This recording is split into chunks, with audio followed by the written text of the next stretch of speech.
Welcome to my YouTube channel Master Info Tech.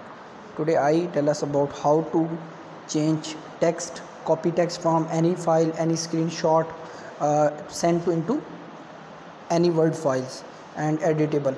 So first you download one application from Play Store. Go into Play Store and search here Lens.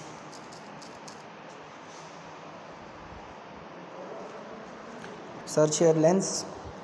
After clicking, you see here Google Lens. I have already downloaded.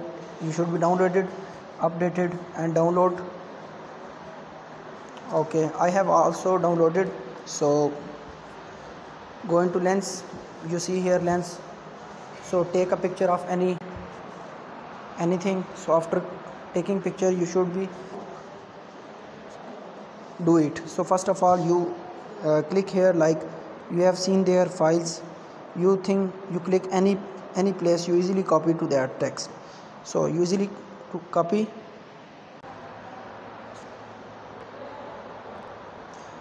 okay, you see here there is written is a copy text. Just type here copy text and now go to any Word file. Like I have Word files. Go into Word and type plus blank documents.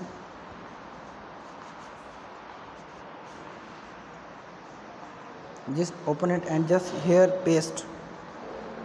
You see here I just copy from that and also paste here. So hopefully you find best. So please guys, like and subscribe my YouTube channel for more informative videos.